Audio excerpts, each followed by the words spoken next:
Everyone and Hi everyone and welcome. Thank you for having me and being willing to listen here today.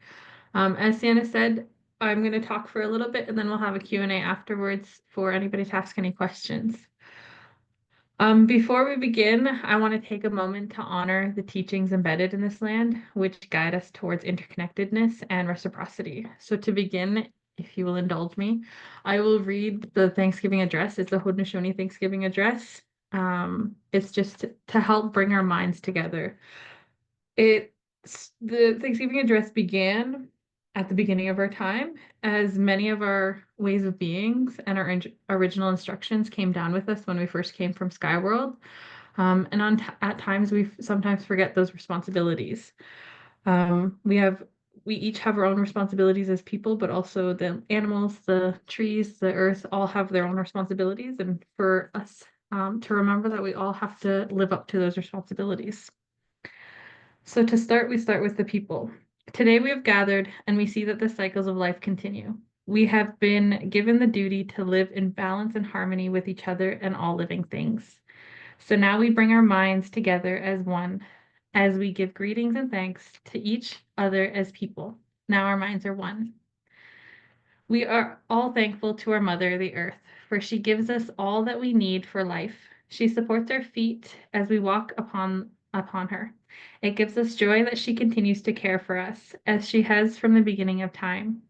To our mother, we send greetings and thanks. Now our minds are one. We give thanks to all the waters of the world for quenching our thirst and providing us with strength. Water is life. We know its power in many forms: waterfalls, rains, mists, and streams, rivers, and oceans. With one mind, we send greetings and thanks to the spirit of water. Now our minds are one. We turn our minds to all the fish life in the water. They were instructed to cleanse and purify the water. They also give themselves to us as food. We are grateful that we can still find pure water. So we turn now to the fish and send our greetings and thanks. Now our minds are one. Now we turn to the vast fields of plant life. As far as the eye can see, the plants grow, working many wonders. They sustain many life forms. With our minds gathered together, we give thanks and look forward to seeing plant life for many generations to come. Now our minds are one. With one mind, we turn to honor and thank all the food plants we harvest from the garden. Since the beginning of time, the grains, vegetables, beans, and berries have helped the people survive. Many other living things draw strength from them too. We gather all the plant foods together as one and send them a greeting and thanks. Now our minds are one. Now we turn to all the medicine herbs of the world. From the beginning, they were instructed to take away sickness. They are always waiting and ready to heal us. We are happy they are still among us, those special few who remember how to use these plants for healing. With one mind, we send greetings and thanks to the medicines and to the keepers of the medicines. Now our minds are one. We gather our minds together to send greetings and thanks to all the animal life in the world. They have many things to teach us as people. We see them near our homes and in the deep forests. We are glad they are still here, and we hope that it will always be so. Now our minds are one. We now turn our thoughts to the trees. The earth has many families of trees. We have their own who have their own instructions and uses. Some provide us with shelter and shade, others with fruit, beauty, and other useful things. Many peoples of the world use a tree as a symbol of peace and strength. With one mind, we greet and thank the tree life. Now our minds are one. We put our minds together as one and thank all the birds who move and fly above over our heads. The Creator gave them beautiful songs. Each day they remind us to enjoy and appreciate life. The eagle was chosen to be their leader. To all the birds, from the smallest to the largest, we send our joyful greetings and thanks. Now our minds are one. We are all thankful to the powers we know as the four winds. We hear their voices in the moving air as they refresh us and purify the air we breathe. They help to bring the changes of the seasons. From the four directions they come, bringing us messages and giving us strength. With one mind, we send our greetings and thanks to the four winds. Now our minds are one. Now we turn to the west, where our grandfathers, the thunder beings, live. With lightning and thunder voices, they bring with them the water that renews life. We bring our minds together as one to send greetings and thanks to our grandfathers, the thunderers. Now our minds are one. We now send greetings and thanks to our eldest brother, the sun. Each day, without fail, he travels the sky from east to west, bringing the light of the new day. He is the source of all fires of life. With one mind, we send greetings and thanks to our brother, the sun. Now our minds are one. We put our minds together and give thanks to our eldest grandmother, the moon, who lights the nighttime sky. She is the leader of women all over the world, and she governs the movement of the ocean tides. By her changing face, we measure time, and it is the moon who watches over the arrival of children here on earth. With one mind, we send greetings and thanks to our grandmother, the moon. Now our minds are one. We give thanks to the stars who are spread across the school like jewelry. We see them in the night, helping the moon to light the darkness and bringing dew to the gardens and growing things. When we travel at night, they guide us home. With our minds gathered together as one, we send greetings and thanks to all the stars. Now our minds are one. We gather our minds to greet and thank the enlightened teachers who have come to help throughout the ages. When we forgot how to live in harmony, they remind us of the way we were instructed to live as people. With one mind, we send greetings and thanks to these caring teachers. Now our minds are one. Now we turn our thoughts to the Creator, or Great Spirit, and send greetings and thanks for all the gifts of creation. Everything we need to live a good life is here on this Mother Earth. For all the love that is still around us, we gather our minds together as one and send our choicest words of greetings and thanks to the Creator. We have now arrived at the place where we end our words. Of all the things we have named, it was not our intention to leave anything out. If something was forgotten, we leave it to each individual to send such greetings and thanks in their own way. And now our minds are one. For our Thanksgiving address, it's meant to remind us that we give thanks to the earth, the water, the plants, and the animals for continuing to sustain us. Because without them, we wouldn't survive, but without us, they would survive. And so it's very important for us to remember this and commit to that reciprocity that we have with the world around us. Sienna did introduce me a little bit, but I'll take a little bit of time just to highlight a few things. I am Haudenosaunee, specifically from Six Nations. I am Turtle Clan, Mohawk Turtle Clan. I didn't grow up in the reserve for my whole life, but I grew up partly from about grade kindergarten till a nine-ish, coming back and forth between my grandparents and my mom. Other than that, I lived all over the place. We didn't stay in one place for more than a year, generally. And so I grew up Southern Ontario, Northern United States, specifically New York and Michigan, and then all the way over to Alberta for a few years as well. I am 30 years old, so I've been around for a little bit of time. I did do my master's in professional education, but it was focused on Indigenous education. That's where I did a focus on suicide prevention and life promotion for Indigenous youth. I am currently, as Sienna mentioned, in my PhD program. I am in my second year, with my focus topic being on how do we ensure that we are creating safe spaces as online educators for Indigenous women specifically who have experienced gender-based violence.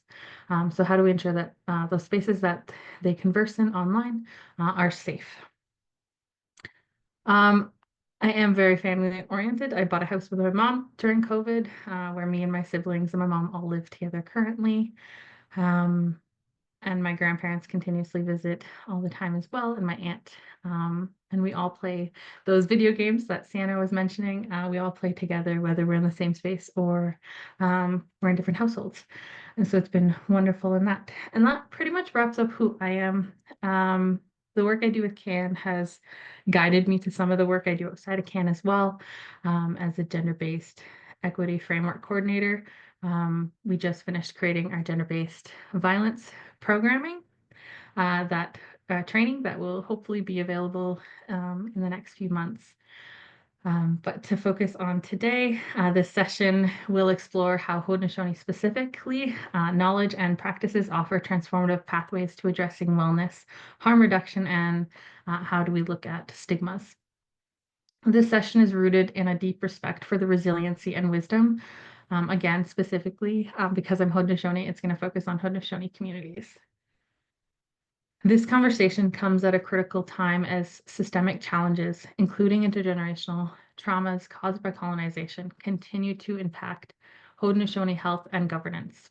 However, Haudenosaunee-led practices such as language revitalization, specifically on our home reserve of 6, we have schooling from age 6 all the way up to grade 12 in our languages, Mohawk and Cayuga specifically. And we have our Bachelor of Arts in Ongwahoi languages, specifically again, Mohawk and Cayuga, as well as cultural ceremonies. All of these are used as powerful tools for healing and advocacy. I'm going to delve into a couple of different topics that I think help us understand our approaches to wellness and harm reduction within a Haudenosaunee context. I want to first begin by examining how traditional Haudenosaunee practices lay the foundation for holistic wellness and harm reduction. These approaches offer insights that are deeply connected to identity, culture, and the land. One of the bases of a lot of work that I do is the Haudenosaunee creation story, specifically around Sky Woman, as she is a symbol for nurturing responsibilities within our communities. If you haven't heard Sky Woman's story, I highly advise you to take a look. But one of the biggest understandings around it is that when Sky Woman fell from Skyworld, she came down when she was pregnant and the animals caught her, specifically the geese caught her, and the turtle offered his back for her to rest upon. And from that turtle's back grew what we call Turtle Island. So when Sky Woman fell from the sky, she carried seeds that became the foundation of life on Turtle Island. So the seeds from the Tree of Life, which was up in Skyworld, she grabbed those seeds as she fell. And this is similarly how we can view our healing and growth within community, being this planting of those seeds as our first step to healing and growing within our communities. Some ways that we can look at healing and growing is through things like ceremonial practices. For Haudenosaunee, things like sweats are a big one, our sweat lodges. Smudging, though I know it's done within other communities more publicly, for Haudenosaunee people, it is very much a personal thing. You generally do it alone. You don't do it in a big room with everybody else, but smudging is still a great way for us to start healing and growing. As well as healing circles. This is something that my mom currently uses a lot in her restorative justice work. Healing circles are not about just healing one aspect of what was harmed, but healing everybody that was involved in that. So, for example, when we're looking at gender-based violence issues, it would be both the perpetrator of gender-based violence, the victim, but also each of their respective families would be involved in that healing process. And so bringing everybody together to create a culturally safe space for reflection and healing to occur in all aspects of that. Because we know that those who've perpetrated gender-based violence are in need of healing as well, because that's not our traditional way of living. And so there's some healing and understanding of the responsibility that needs to happen at the same time. These practices connect individuals to their identity and offer pathways to addressing harm and trauma that is happening within their lives. Another aspect of this we can look at is elder and community engagement. Elders bring ancestral knowledge to modern challenges. Something Tom Porter talks about in his book And Grandmother Says, which I think is very relevant to our current way of understanding tradition, is that if our traditions and our cultures are stagnant and not willing to change and grow within the context of the work, like the current modern day life we're living in, then they can die out. And so our traditional ways of being have to expand and advance to moderate and understand where we are currently, modernite and current and our current stance in life. So we talks about just really needing to be flexible and adaptable to our current situations. In a lot of our harm reduction initiatives, we integrate teachings from our elders as well as from community about things like, for example, cedar and sweetgrass alongside contemporary methods like naloxone distribution for within our communities. This holistic approach balances tradition and modernity to create a holistic healing process for our communities. Another thing that we need to look at when we're trying to harm reduce from a Haudenosaunee's perspective is addressing stigmas. Haudenosaunee teachings, like those used within our training that I'm hoping you will all be open to taking in the next few months, that we'll have ready in the next few months. One of the big metaphors that we use throughout is the tree rings. And so a lot of our tree rings show our scars, the adversity that we've gone through, yet the tree grows resiliently through those traumas. And that's similar how we can look at harm reduction.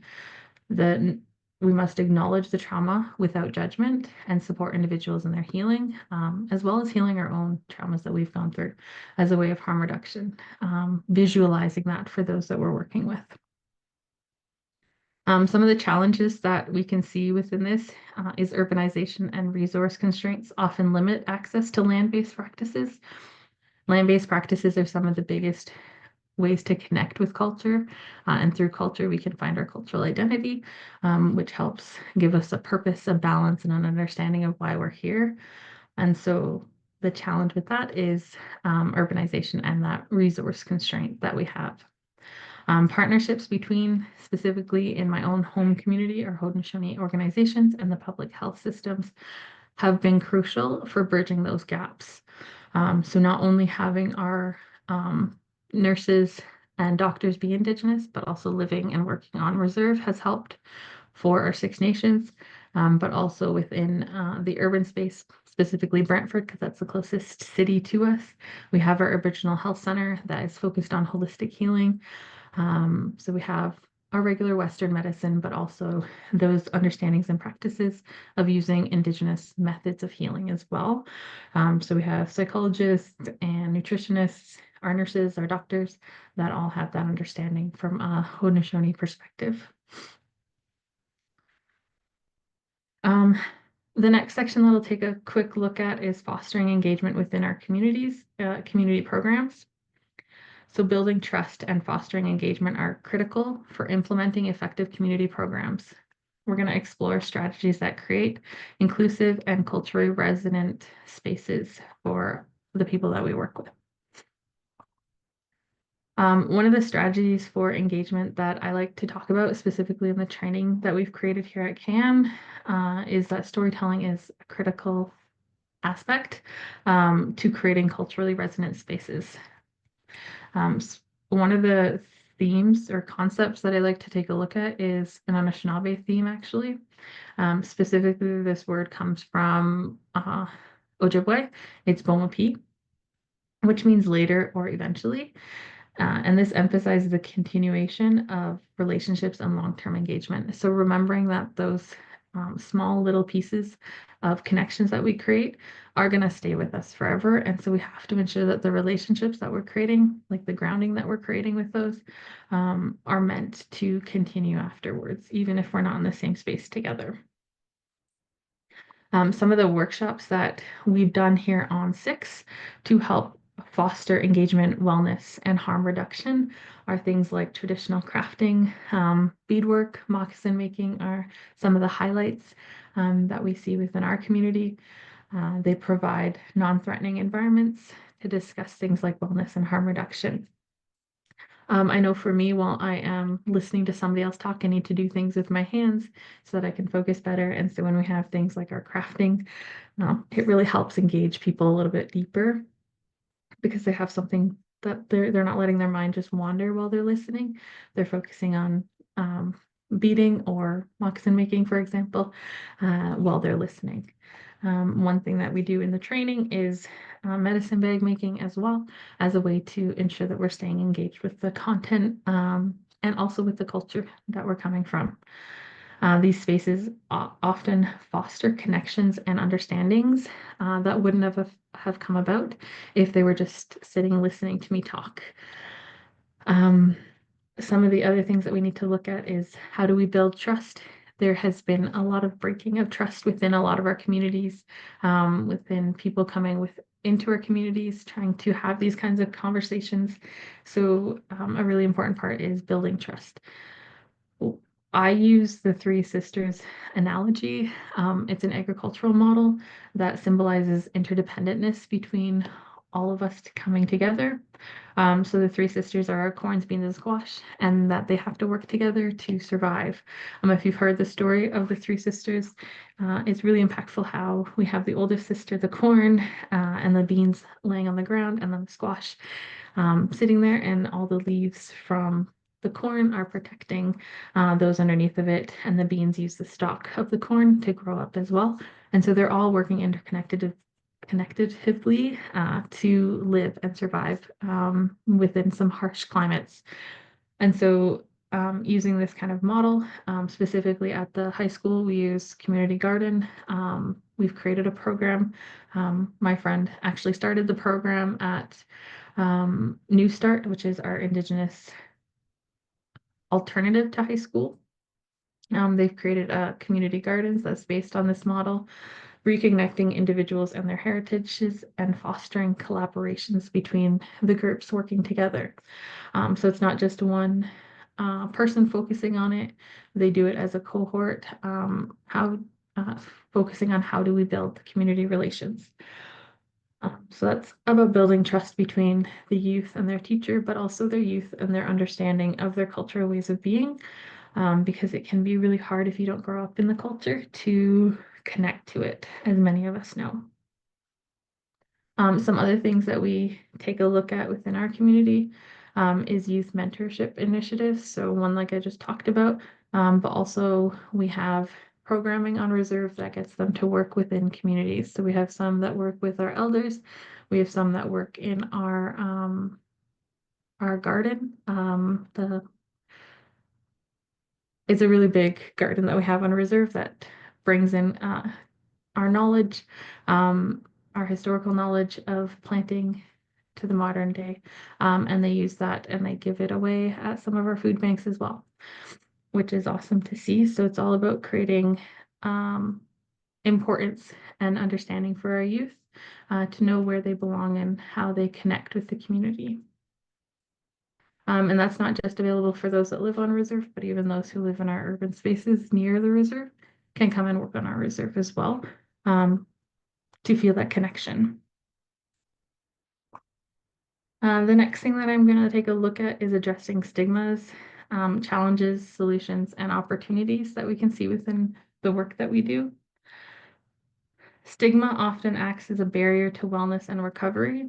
In this section, I'm going to focus a little bit on manifestations and discussing actionable solutions and opportunities for change, especially in the context of gender-based violence. Stigma often happens in harmful narratives, such as framing substance use as a moral failure. In Haudenosaunee communities, specifically in my community, we face compound stigma due to systemic racism, cultural misunderstandings, and the enduring effects of colonialism, as well as lateral violence is very big in our community here at home.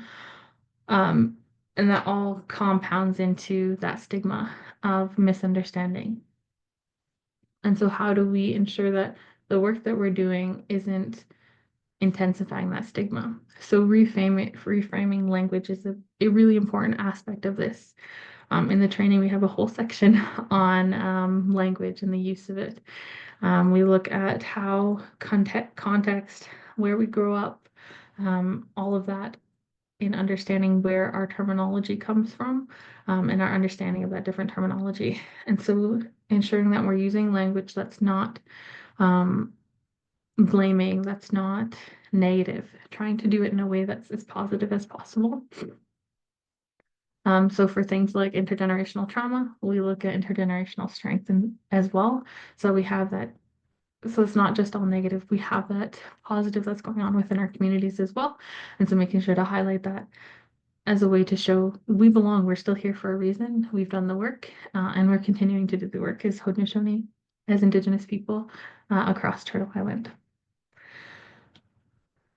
So I'm going to go through a few of the harm reduction in a gender-based violence context that we have been employing both within the training that I'm creating, within the PhD program that I'm in, as well as within my community. So one of the biggest things that I see in the work that I've done as both being a victim of gender-based violence as well as being somebody who supports those who've gone through gender-based violence is creating safe and culturally relevant spaces. There's a lot of, within many urban spaces that I've lived in, there's a lot of focus on pan-indigenizing. So it's all here, this is Indigenous ways of being. But it's not specifically for me necessarily because it's Haudenosaunee. I need Haudenosaunee-based things, Haudenosaunee-based cultural identities, and relevant information in that regard. And so ensuring that we're using culturally relevant information, culture, all of that kind of stuff for those that we're working with. So creating environments that honor traditional teachings that are specific to that individual that you're working with is critical. This includes integrating, for Haudenosaunee people, integrating our cultural symbols and ceremonies, like I mentioned, smudging and talking circles. Our smudging isn't done in public necessarily a lot of the time. And so providing spaces where smudging can occur on an individual basis or providing those medicines so they can do it at home is very important. Talking circles, as I mentioned, it's the work that my mom is doing with restorative justice. She works a lot with those who have experienced gender-based violence and those who have perpetrated gender-based violence. So ensuring that those talking circles that I mentioned earlier are culturally relevant so that the elders that are involved are a part of that culture that that person's a part of. For example, my mom works on New Credit, which is right beside Six Nations, but New Credit isn't Haudenosaunee, it's Anishinaabe. And so making sure that she's including elders who are Anishinaabe is very important in the work that she does because her clients are Anishinaabe. So they don't necessarily have the same cultural practices as us. And so making sure that we have people in place who can adhere to those cultural ways of being is really important for recovery within these programs. These spaces encourage survivors as well as perpetrators to feel secure and respected. So making sure that we are doing the work on both sides of that. Here in Ontario, I know it's available in some other places as they've branched out of Ontario, but the Ontario Federation for Indigenous Friendship Centers provides a training, Gone Away to Win, which is for the women that have experienced violence.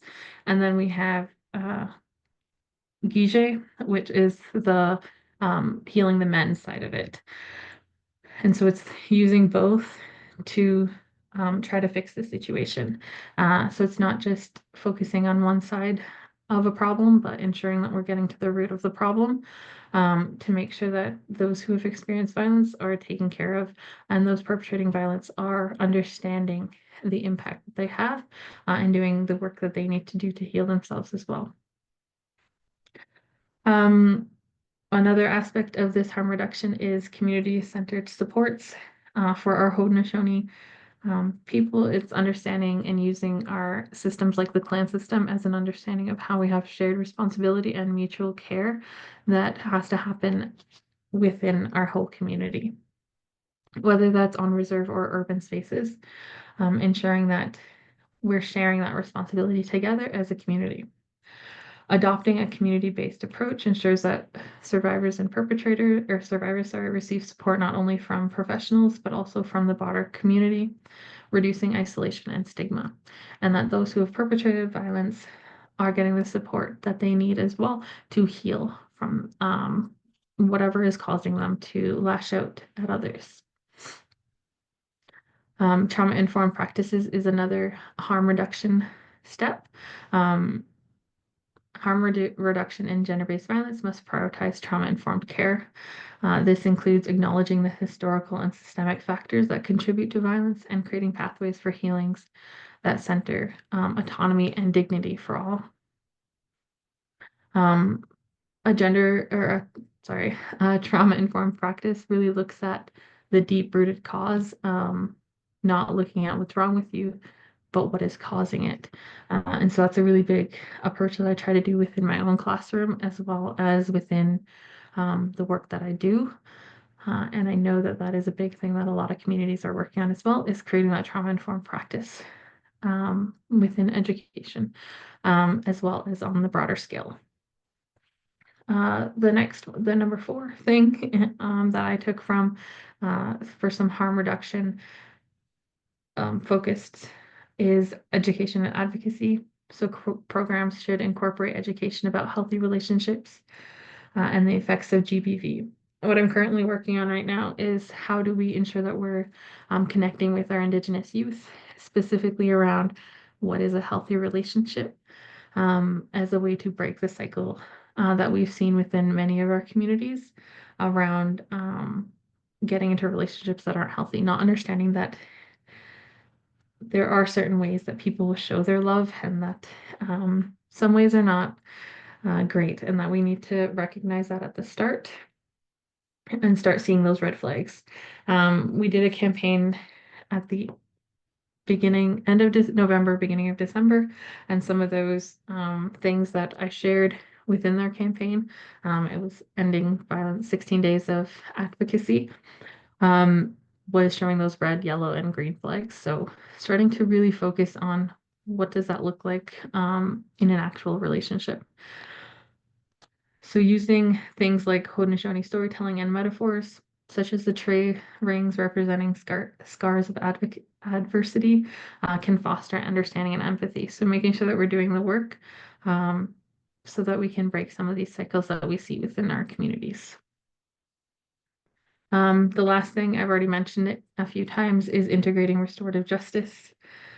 So from a Haudenosaunee perspective, restorative justice practices are rooted in reconciliation and accountability, provide an alternative to punitive systems.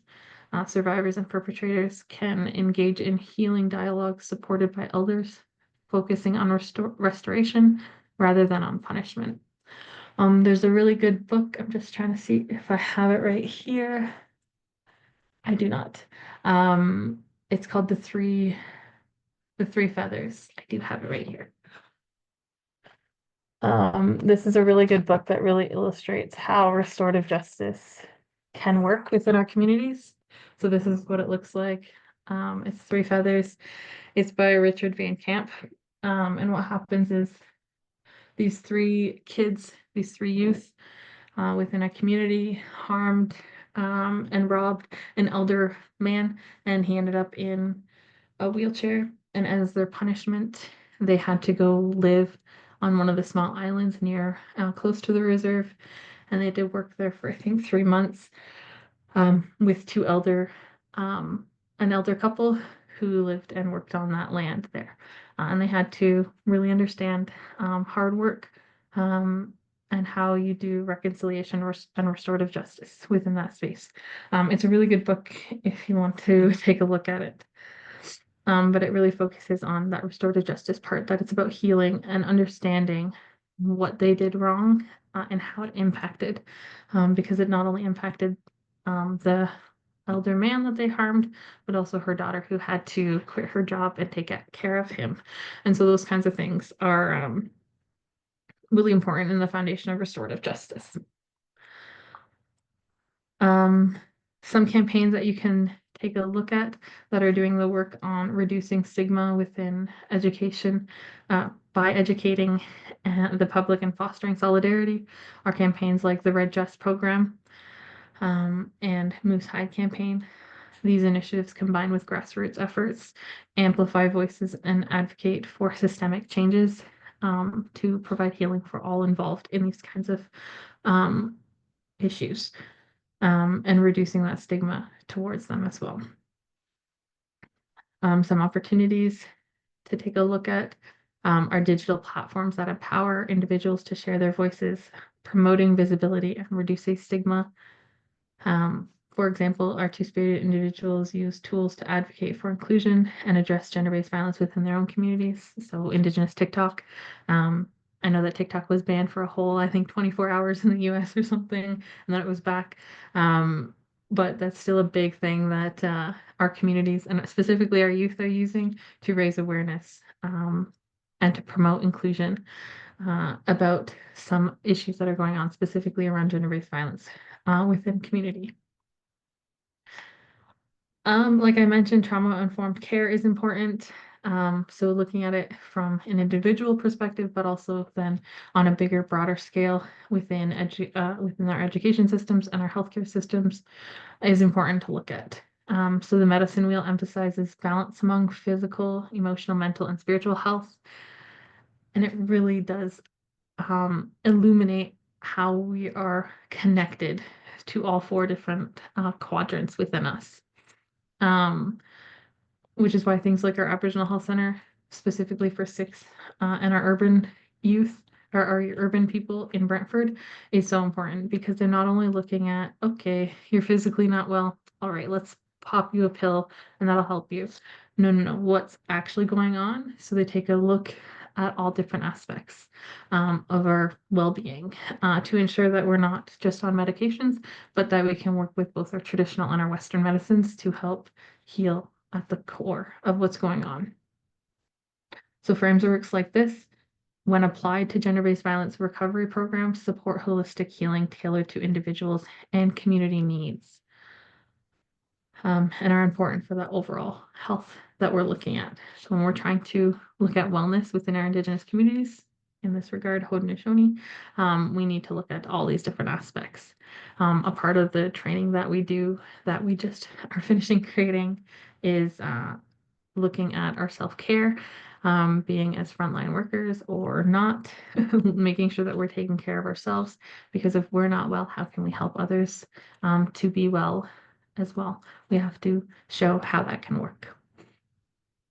The next little section that I'll take a look at really quickly is building resiliency and preventing burnout in our community.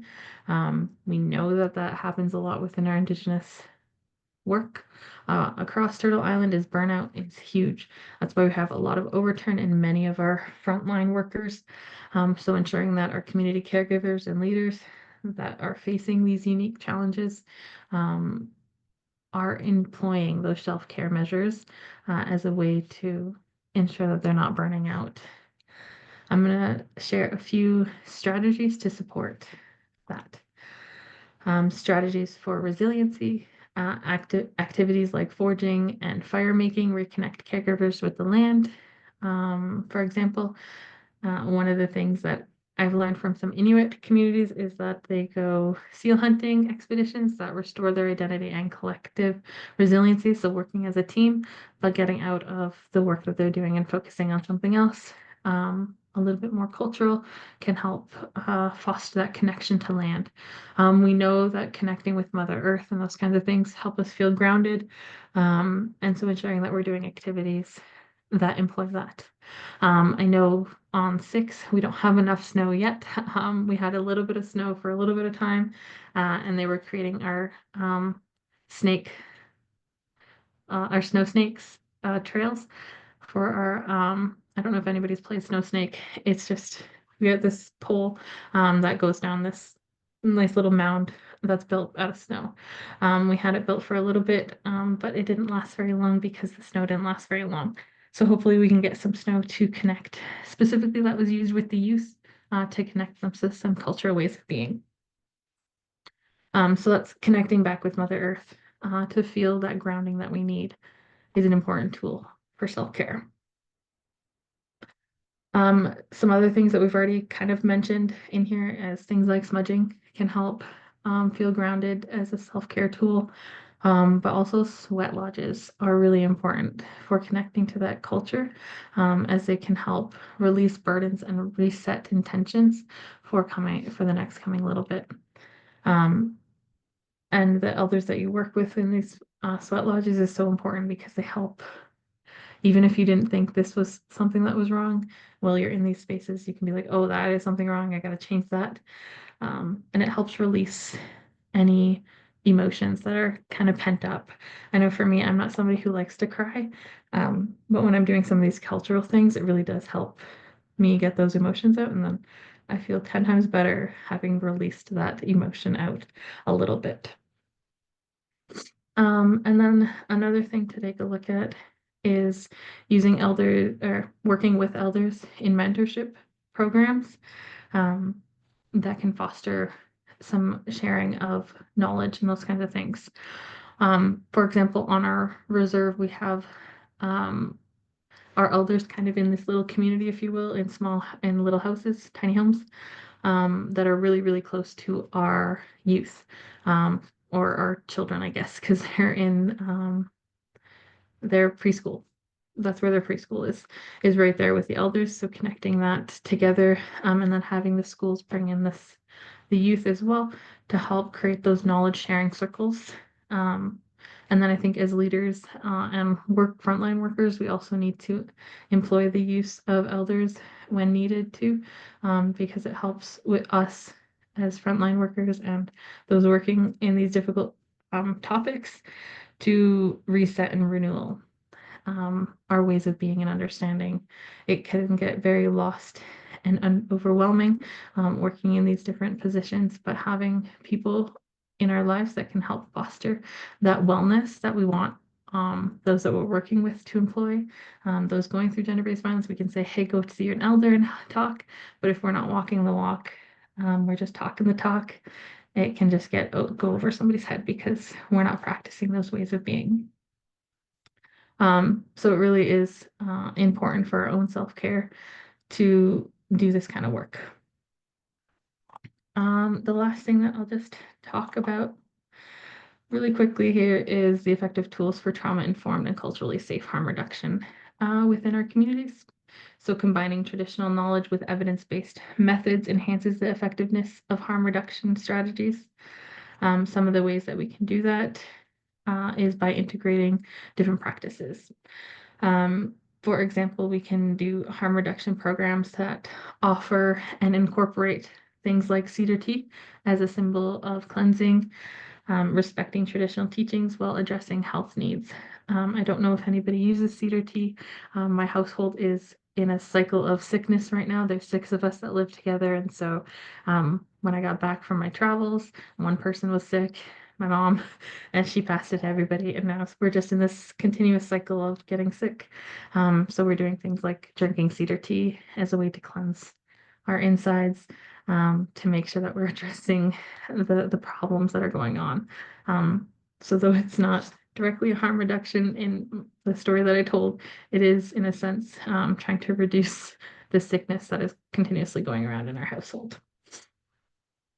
Another thing that we can look at is innovative approaches such as things like storytelling workshops, which allow participants to integrate traditional teachings with contemporary therapeutic methods. For example, using our traditional books. And Grandmother Says by Tom Porter is one that I use a lot. The Mishomis book by Edward, oh, I can't remember his last name. Benton Benai is a really good one that I use in my work as a professor. We use those to understand our traditional ways, but also taking a look at, okay, now that we've read the story, what does it mean for the current work that we're doing? So for example, in Grandmother Says, we take a look at our traditional practices around education, because I teach in the ECE program, the Early Childhood Education program. So how can the students use that story within their own classroom? So making sure to take the kids out on the land to take a look at these plants that they talk about in science class. For their math classes, bringing in things like our medicine, our moccasin making practices. That's math that we use and employ in these different stories that we have. And so ensuring that we're bringing that into for the example that we're using of gender-based violence, using that in our therapeutic practices as a way to ground and understand our traditional practices.